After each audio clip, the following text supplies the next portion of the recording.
Hello, everybody. Thanks for joining us for another week of the Rec Poker Podcast, Forums Edition. I'm your host, Jim Reed, Jim in the Forums, and Bluffsterini in the Poker Stars home game. It's a pleasure to be here with this panel, starting with Chris Jones. Yeah, I'm Chris Jones. I'm 5x5 on Poker Stars and Twitter. And I'm John Somsky. I'm Poker Geek MN everywhere. I'm Rob Washam, and I'm Rabman50 everywhere. This is Taylor Moss. You can find me on Twitter at Taylor_Moss or in the Rec Poker home game as Gopherboy TJM.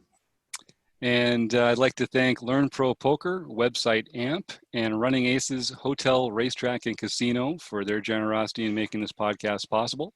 And I'd also like to thank our friend Jamel for coming back for one more week to talk poker with the panel. Jamel, tell the folks where they can find you. Yeah, thanks for having me, Jim. I'm Jamel Cuevas. I'm Jamel on the forums and Fortune NY on the Rec.Poker home games. And Jamel is rocking a really good-looking hat today. I got to tell everybody, boy, I hope you can find hats like that in the Rec.Poker shop because, boy, you're making that look good. You're making that look good, Jamel. So just like every week, we're going to talk about a post from the Rec Poker forums. And just like every week, we're playing in the home game, trying to take chips away from each other, trying to earn that elusive bronze pin. Tonight, we're talking about a hand or a post by our very own 5x5, Chris Jones. The name of it is ISO Jam Squeeze, Good or Reckless. Take us through it, Chris. Yeah, so this came from a home game spot, and I think it's a spot that is kind of interesting. It's in we're at the 200-400 level, and Marbles Jam has a stack of 14K and opens to 800. I'm forgetting who this other player was, but they had a small stack of about 2,200. They were right next to Marbles Jam, so sort of an early position player with a short stack. Jammed for 2,200, and it folds around to me on the button. I have 11K in my stack, and I have Ace Jack offsuit. Before I tell you, I guess should I tell you what I did, or do we want to discuss what I should do? Why don't you tell us what you were thinking about doing, and then we can talk about what the good option was. In game, I elected to jam here. For 11K into a 14K stack, because the way I was thinking is that I really kind of hate the idea of calling here. I feel like I put an enormous amount of pressure on the Marbles Jam stack, and that the short stack is probably wider, much wider. They're getting short. They need to make a move. They're probably much wider than my Ace Jack. So I think I can isolate with my Ace Jack, potentially get better hands to fold, and go heads up against that stack while collecting some dead money. So that was my thinking in the spot. But what do you think? I guess my questions are, what do you think of the play? And then secondly, if you're in Marbles Jam's position, what's the weakest hand that you'd call with? What do you think, panel? When I'm in this spot, I'm always stuck. And Ace Jack is such a good hand for this conversation because I agree with you, Chris. I don't think you can call there because you don't really get to define your opponent's ranges much at all. You're in a spot where you're going to have a hand that, if it flops top pair, it's probably good, but not always good. And if it doesn't, it's almost certainly worthless. So I like the idea of getting some fold equity here. And squeezes are a good place to exploit that, right? Like if you feel like you want to get some fold equity, find a squeeze spot, because it puts that extra pressure on both players. I could talk a bit about why you might choose Ace Jack or some other hands to do this with, but I'm interested in the rest of the panel's take on this spot. What do you think about the ranges of the other players? How would you play this? Give me a little feedback. Honestly, Go ahead, Taylor. Okay. All right. I think ISO jams are very underutilized by a lot of recreational players, and they should be added to everyone's arsenal as soon as they can. Because if we just break this hand down and take all hand values out of this, We have someone who opened up to 800 chips, and then someone jam for a total of 2,200. So if we just think about this spot, if we have a hand that's good enough to want to call this 2,200, there's a lot of value in getting that other person to fold and fold their 800 chips and put that into the middle. Because if you accomplish that, so I'll try and use big blinds instead. So it was 2 big blinds and then a jam for just over 5. If you get that situation where you jam, the other person folds, and you're heads up versus this other person for a 5 big blind all in, well, now there's a little bit extra in there because now there's an extra 2 big blinds. Just thinking about like normal situations, whenever there's an all in and a call, there's usually an extra 2 big blinds in there from the big blind and the antes.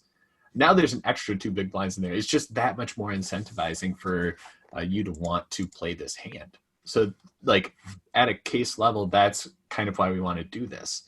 Why we don't want to call in these spots is because it puts our hand so face up. Now we're in a spot where there's a lot of chips in the middle, and it's likely going to be a situation where the first person to act at it is going to win this hand. And when we're in those spots, we typically are only calling with what I like to call the shoulder ranges. You know, it's not the aces, it's not the kings, it's not the queens. It's more hands like jacks, tens, ace, jack, king, queen, eights, things of those lines that just don't generally flop all that well and flop in a way that makes you super confident to get it in. So if you can capitalize on some fold equity and get what should be a short stacks wide range heads up, like that's great. Like I want to be doing that all day long. And particularly with a hand like ace jack, exactly, you're going to be dominating a lot of that short stacks range when they come over the top. They're going to be doing that with aces worse than jack, and they're the ones that you do want to line up. And just for some of our audience, a squeeze is anytime there's an open raise and then there's a call, and then you have an opportunity to make a re-raise on top of that. And one of the things that makes it effective is that the original raiser, they have to think about how is that next player going to call. They don't actually get to close the action. And so they have to release some hands that they would proceed with if they were closing the action. So you've already applied some fold equity in a very direct, easy to see way. And then the next player, the player who's really getting squeezed, they've already capped their range by calling in position instead of re-raising. And so in a way, they have already, you can eliminate some of the stronger hands from their range. Now in this play, that doesn't quite apply because they've shoved a small stack, but there's just a different reason to get involved in the hand at this point, is because, as Chris is saying, they're getting anxious to double up. They're going to start taking some of those flips against the original raising range. And you can isolate them and get everybody else out of the hand when you do that. Another reason not to call in this particular spot is because that's going to incentivize that original raiser to call. And you do not want to be playing multi-way with ace jack. Even though you're effectively heads up from an action point of view after that, you're still going to have to show down your hand against that third hand at the end. And ace jack is just not a multi-way hand. It's a hand that benefits from playing heads up. So I'd say that it makes it an even better candidate to put it in a raise spot there.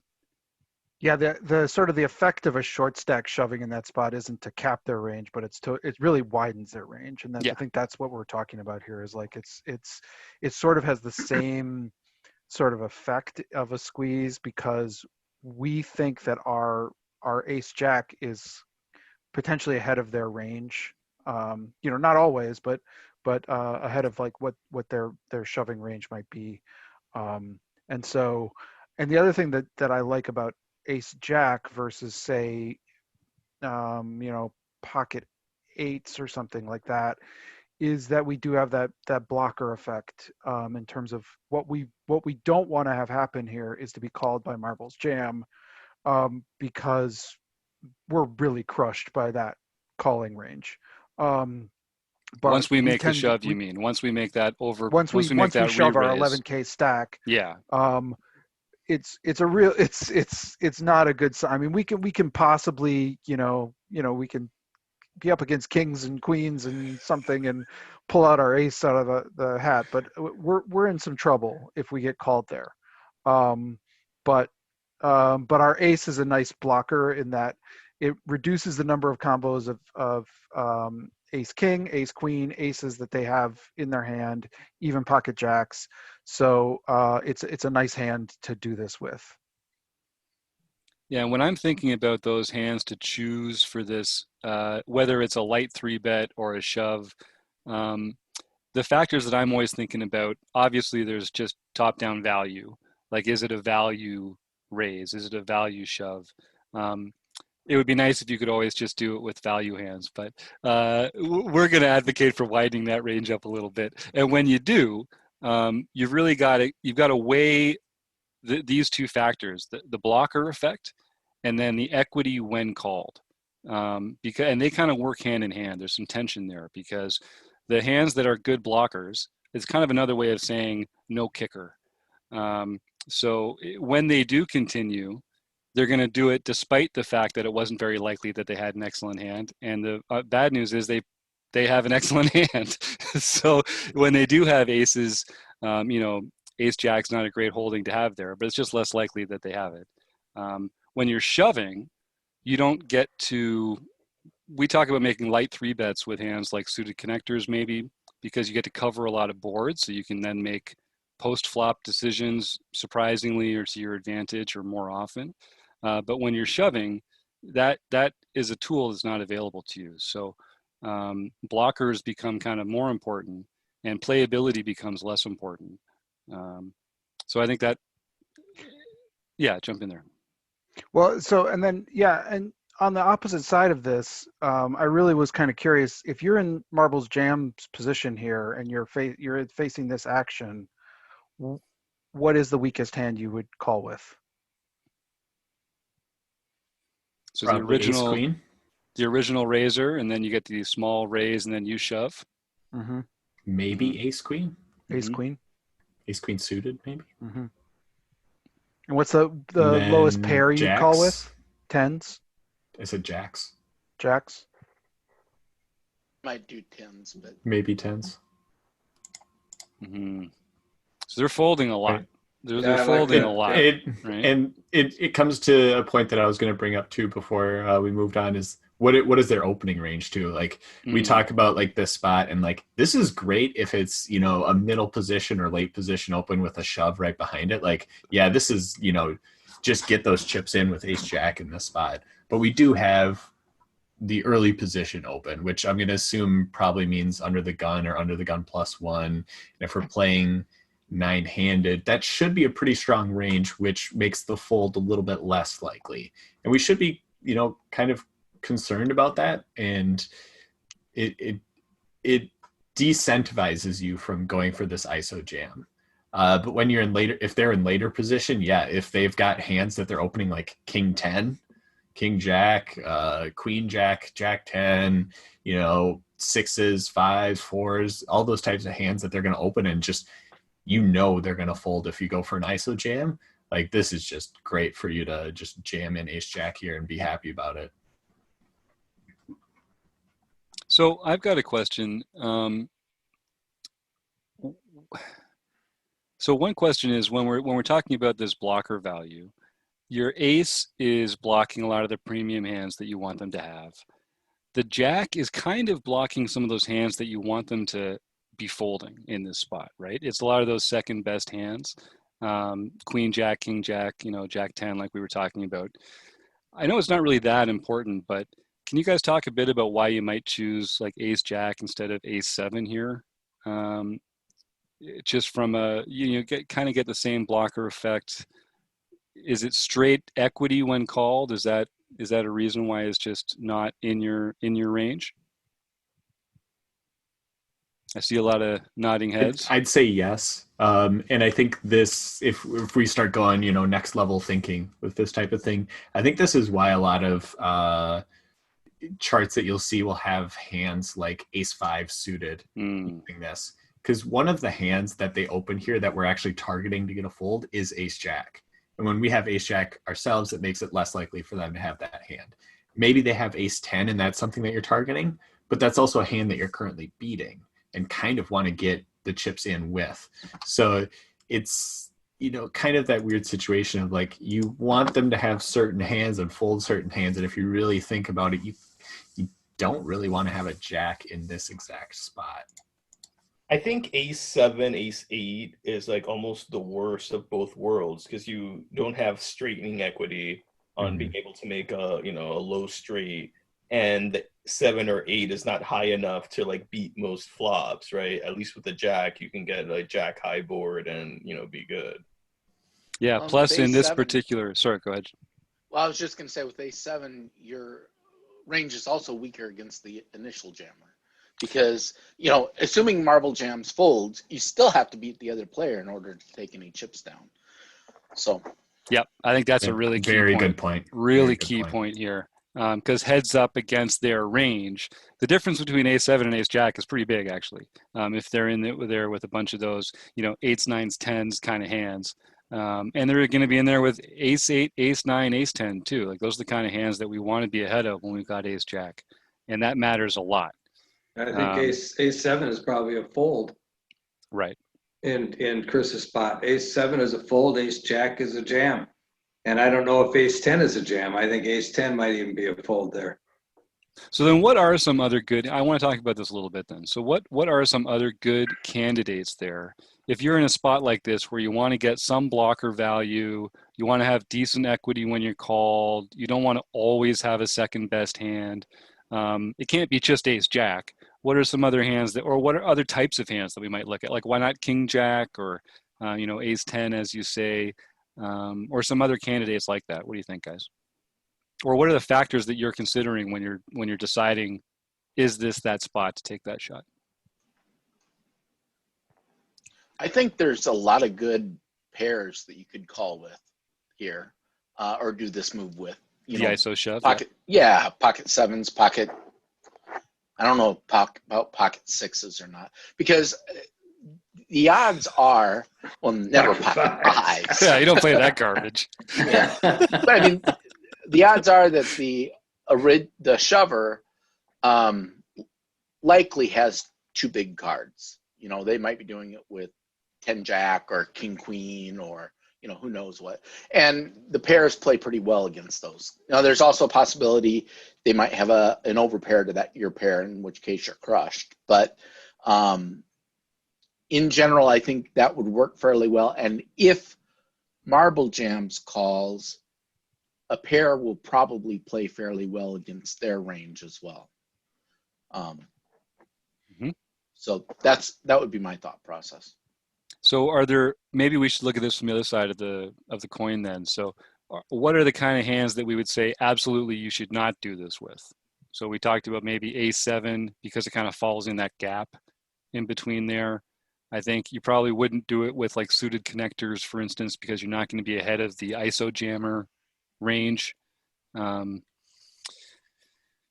do you think, guys? Yeah, hands like if you have queen jack suited here, it looks nice, and you want to call because it's a 5 big blind all in.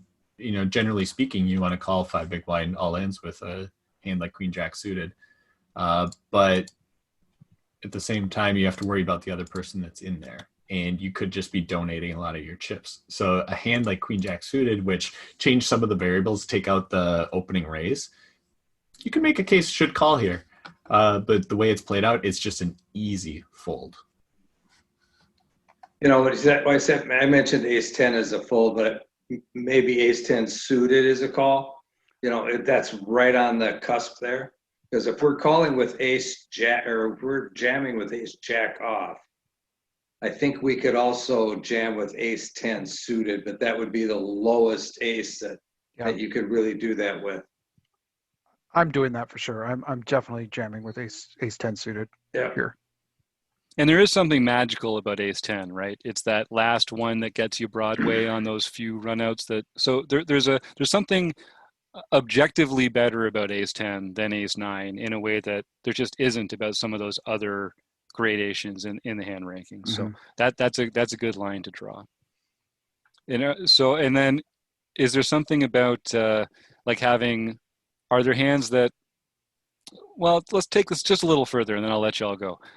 So then what is it? Is it just a hand that's got a blocker and another high card that you're going to have good equity with in those spots is really feels like it's the blocker value that you're going for here. Looks like you, Well, Chris. you've got to be looking at Marvel Jam's opening range from early position. And what we're saying is basically he's only going to be calling with a very, very small portion of that range. So you don't have to have the best of hands, but you still need to beat the guy that went all in. You still need to be ahead of him. So, and he didn't go all in as a first in. He went all in over an initial raise. So he can't be that weak. You know, it's not like he was the first one to go all in, so he could have ace four sitting there, you know. That's a good point. I got an ace, let's go. He has to worry about somebody's already in the hand, and then there's people to act after him. So, yeah. The non-blocker ones are the ones that John mentioned that I kind of, you know, that I could consider those sort of middle pairs. I think they've got, because I think they're going to play well against the shoving stack. And we're potentially going, because we said, you know, like maybe Jacks is the best one that we're playing here. I mean, I think we can get potentially some better, if we do this with sevens, we can get potentially some better hands to fold. Yep, I like that. Really does change the dynamic of the hand when that ISO short stack is in there, because you're going to have to go to showdown, and right. And the stacks, yeah, it's different than a typical light three betting spot because you don't get to take advantage of any playability post flop too. So, yeah. All right. Well, any other thoughts before we close this one out, gang? Seeing none, I'd like to thank Running Aces, Hotel, Racetrack and Casino, Website Amp, Learn Pro Poker. Thanks Chris Jones, Jamel Cuevas, Taylor Maas, John Somsky, and Rob Washam. See everybody next week.